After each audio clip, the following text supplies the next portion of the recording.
Olá amigos, tudo bem com vocês? Bom, vamos comentar agora as questões de ética e estatuto da ordem do 31º exame da ordem, a primeira fase, a prova teste, tá legal? O que na prova branca é a questão 1 em diante, a questão 1 até a 5 ou 6, 7 mais ou menos, sei lá, alguma coisa assim. Bom, vamos comentar essas questões. Primeira questão. Havendo indícios de que Sara obteve inscrição na Ordem dos Advogados do Brasil mediante prova falsa, foi instaurado contra ela processo disciplinar. Qual a alternativa correta? O processo disciplinar contra a Sara pode ser instaurado de ofício ou mediante representação, até aí está correto. Que pode ser anônima, não. Representação no Tribunal de Ética da Ordem, assim como em outros órgãos de classe, é vedado o anonimato. A pessoa tem que mostrar quem é seu acusador, tá legal? B. Em caso de revelia de Sara, o processo disciplinar seguirá independentemente da designação de defensor do ativo. Também não, tá legal? Em caso de revelia, nomeia-se para o advogado em questão um defensor do ativo para acompanhar o processo, etc. C. O processo disciplinar instaurado contra a Sara será, em regra, público. Não. Processo administrativo disciplinar é sempre sigiloso. Ele só se torna público após o trânsito em julgado. Alternativa correta, alternativa D. O recurso contra a eventual decisão que determine o cancelamento da inscrição de Sara não terá efeito suspensivo. Essa é a alternativa correta. O que não chega a ser um contrassenso da ordem, né? Porque a ordem é contrária à prisão em segunda instância. Ela exige as manifestações dela, inclusive com o amicus curiae em alguns processos, é no sentido de que a pena só pode começar a ser cumprida após o trânsito em julgado, mas é o que diz a norma, tá legal? Então a alternativa correta é a alternativa D. Recurso contra eventual decisão que determine o cancelamento da inscrição de Sara não terá efeito suspensivo, quer dizer, só tem efeito devolutivo, tá? Essa questão, meus amigos, daria para vocês acertarem também por exclusão, tá legal? Mais uma vez aqui, meus amigos, deixa eu dar uma pausa para o cafezinho. Mais uma vez aqui, meus amigos, é o seguinte. Deixa eu dar um conselho para vocês. Leiam a prova com calma. São 4 alternativas, para quem não passou, principalmente nessa primeira fase, não é nenhum drama. Eu conheço ótimos e brilhantes advogados que foram reprovados na primeira ou na segunda fase. Tá? Para quem não passou, leiam a prova com calma quando forem fazer o 32º exame. É assim, são 4 alternativas por questão, tá?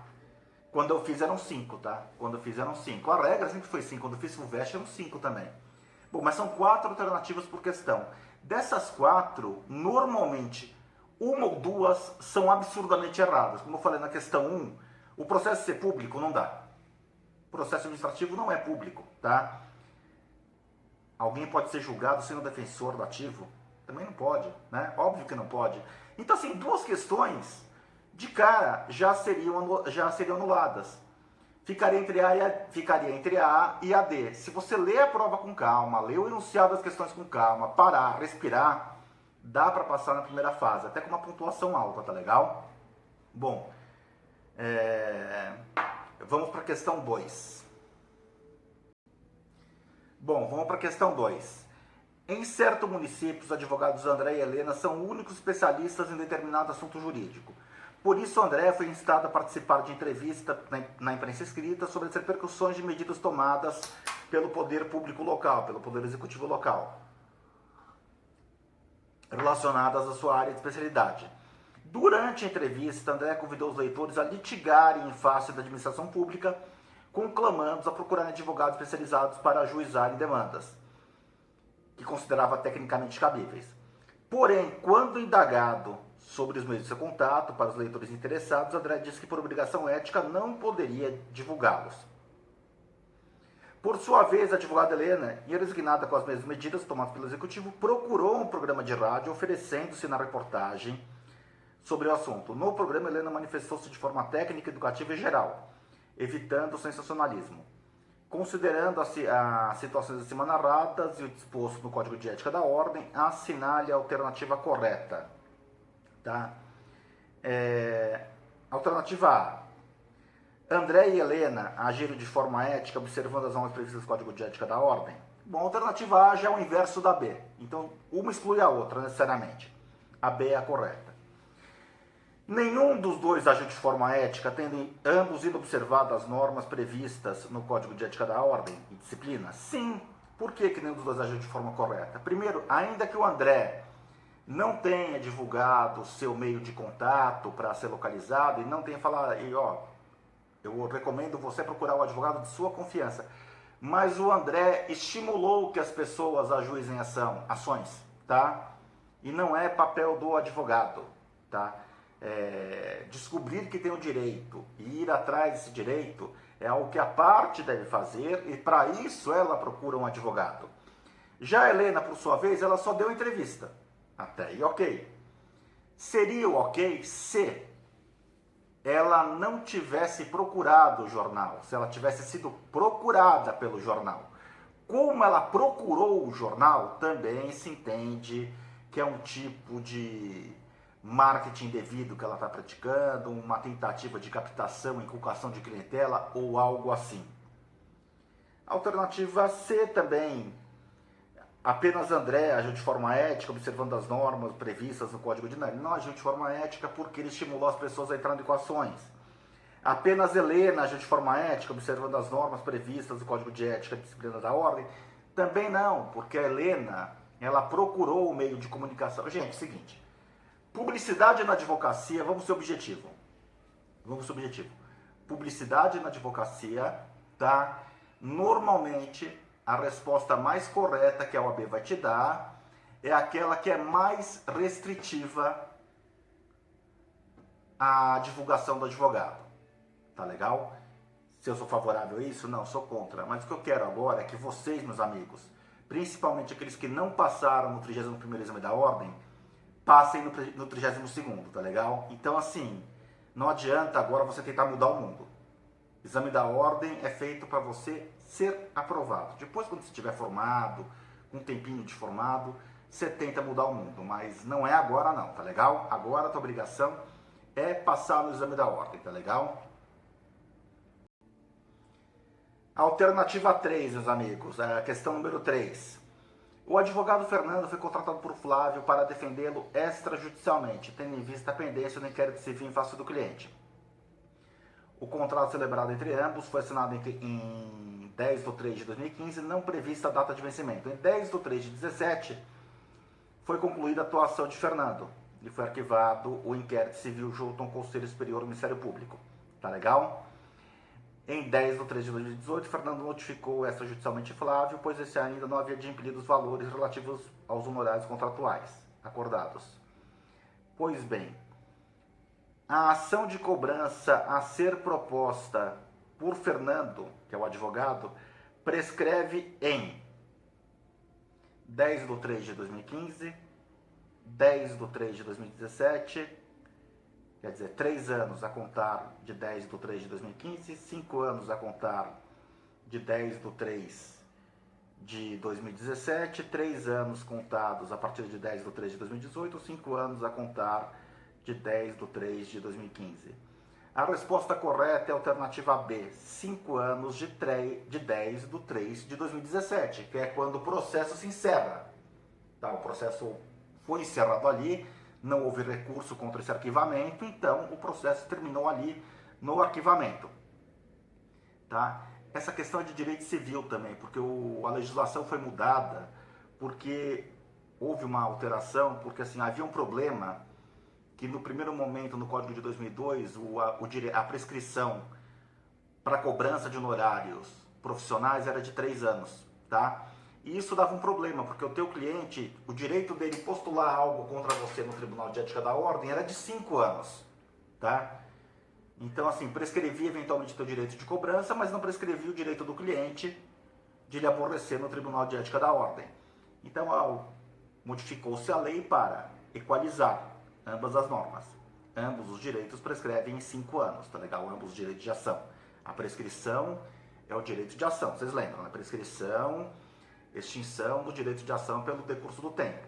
Decadência, extinção do direito, do direito, não é do direito de ação, é do direito mesmo. Diferencia entre prescrição e decadência, tá legal? Mas depois eu falo um vídeo falando sobre isso também. Questão número 4, meus amigos. Os sócios Antônio, Daniel e Marcos constituem Sociedade Antônio, Daniel e Marcos Advogados, com sede em São Paulo. Após brigas entre eles, Antônio constitui Sociedade Unipessoal de Advocacia no Rio de Janeiro. Por sua vez, retira-se da Sociedade Antônio, Daniel e Marcos.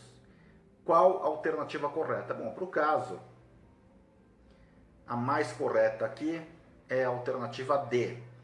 Caso Antônio também se retire da Antônio, Daniel e Marcos, a sociedade deverá passar a ser denominada Daniel Sociedade Individual de Advogados. Se deixou de ter 3 sócios para ter um sócio só, tem que ser uma sociedade individual de advogados e hoje é permitido pela ordem que você, advogado, autônomo, sozinho no seu escritório, tenha seu CNPJ para facilitar a questão de nota fiscal, etc. Tá? Então, questão também tranquilinha essa daqui, tá legal? Questão número 5, meus amigos. Um escritório de renome internacional considera expandir suas operações em suas atividades no Brasil. Preocupado em adaptar seus procedimentos internos para que reflitam os códigos brasileiros de ética profissional, seus dirigentes estrangeiros querem entender melhor as normas a respeito da relação entre clientes e advogados do país. Sobre esse tema, é correto afirmar que os advogados brasileiros: B. Deverão considerar sua própria opinião a respeito da culpa do acusado ao assumir defesa criminal. Primeiro que o enunciado da questão nem fala se o processo é criminal ou não, mas é errado, tá? O advogado é como o médico, tá? Então não cabe ao advogado julgar o cliente. Ele pode aceitar ou não aceitar a causa, tá? Agora, se ele for o único advogado da comarca, o juiz irá para ele e falar: doutor, estou precisando de um dativo, vai ser você para defender aquele criminoso? Você vai ter que defender o criminoso, tá legal? Por mais bárbaro que tenha sido o crime. Alternativa, então, obviamente errada. Podem funcionar no mesmo processo simultaneamente como patrono e preposto do seu cliente, desde que tenha conhecimento direto dos fatos. Não, advogado não pode ser patrono e preposto. Por que o advogado não pode ser patrono e preposto? Porque o advogado, no exercício do seu mandato, ele não comete crime na defesa do seu cliente. É só se ele praticar algo ilegal, etc. Mas o advogado pode até, em tese, mentir na defesa do seu cliente, né? O preposto não pode. O preposto não pode, tá? E outra coisa, o preposto, aquilo que ele falar, eventualmente vai gerar confissão. Então, assim, o advogado não pode atuar como preposto e patrono, tá legal? Mesmo que tenha conhecimento direto dos fatos, no mesmo processo não pode, tá legal? Então, a alternativa C também, você já vai excluindo. Pode representar em juízo clientes com interesses opostos, se não integrarem a mesma sociedade profissional, mas estiverem reunidos em caráter permanente para a cooperação recíproca. Não, não pode, tá?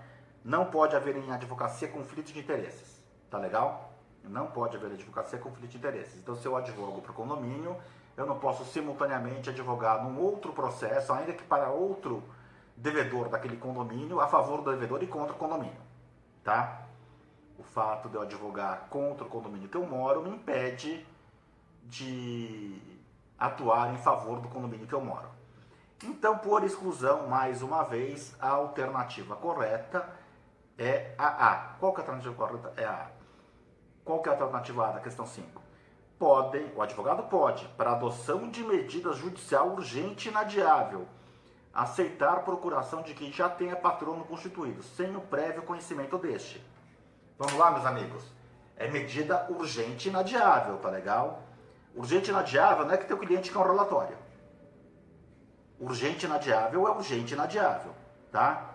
Urgente e inadiável é o seguinte: o imóvel do teu cliente vai ser levado a leilão, o teu cliente não consegue contato com o advogado, que está constituído nos autos, não dá tempo de mandar uma notificação, qualquer coisa assim, você é contratado dias antes do leilão, você junta uma procuração em cima da outra e segue a vida.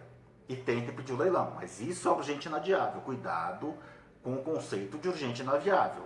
Eventualmente tem que cumprir um prazo de apelação um prazo de agravo de instrumento ou algo assim, tá legal? Urgente inadiável, urgente inadiável.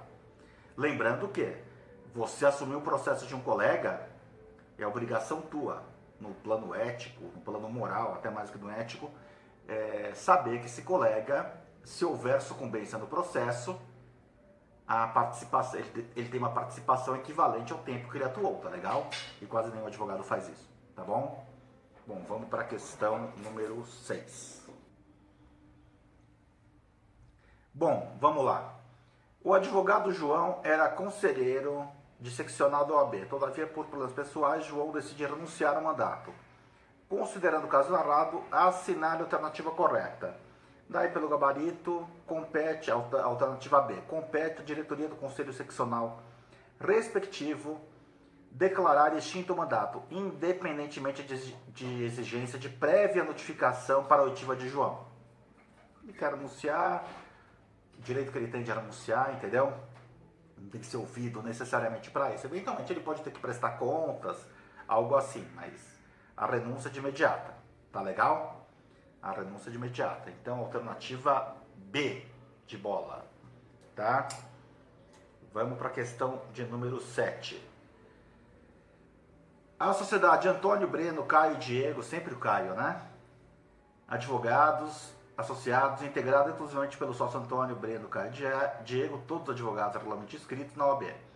Em determinado momento, Antônio falece e Breno passa a exercer o mandato de vereador, sem figurar entre os integrantes da mesa diretora municipal os substitutos legais. Caio passa a exercer em caráter temporário a direção em empresa concessionária de serviço público. Considerando esses acontecimentos, tá?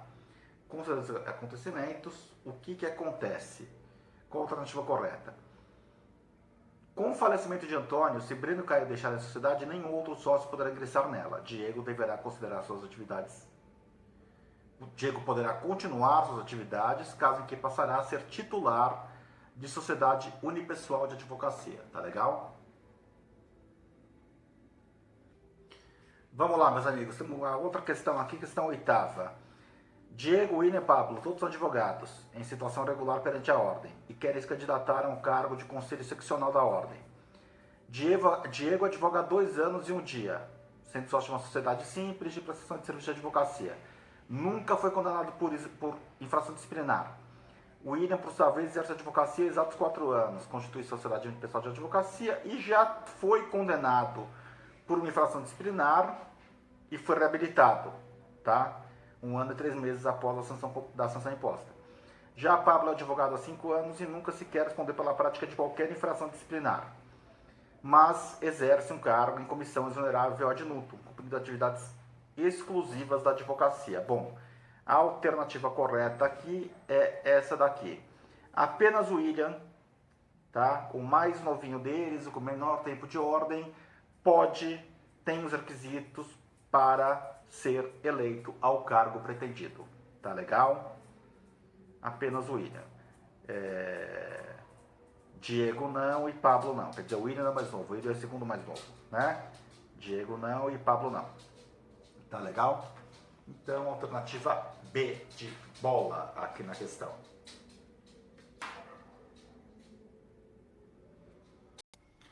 Bom, meus amigos, com isso comentamos as 8 questões de ética da prova da ordem, tá? A gente vai fazer outros vídeos comentando todas as questões, tá legal?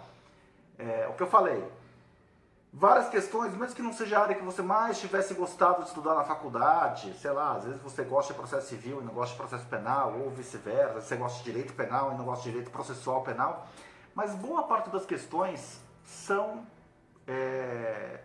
de possível resolução por exclusão, tá legal? Leiam a prova com calma, mais uma vez eu falei. Se você não passou no 31º exame, não fique desesperado. Acho que em abril ou maio tem o 32º, tá?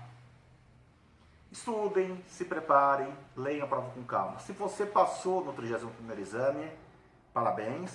Lembre que agora, segunda fase, o bicho pega, tá? É prova escrita, é peça prática e questões escritas também sobre o teu conhecimento. Você pode consultar, etc, tal. Tá legal? Então, meus amigos, por hora é isso. Grande abraço a todos. Até o próximo vídeo. sobre o exame da ordem também, sobre outros vídeos que a gente faz aqui no canal sobre o tema, sobre direito em geral, tá legal? Grande abraço a todos, fique com Deus e boa prova, felicidades, parabéns para quem passou, mas não descuida, tá? Não descuida. O fato de ter passado na primeira fase, às vezes você passa com a pontuação ótima, ah não, eu acertei 60 de 80, né? Em regra, quem acerta 60 de 80 vai passar na segunda fase, não passa. E às vezes tem o cara que passa na segunda fase que acertou 39 e deu a sorte de uma questão ter sido anulada.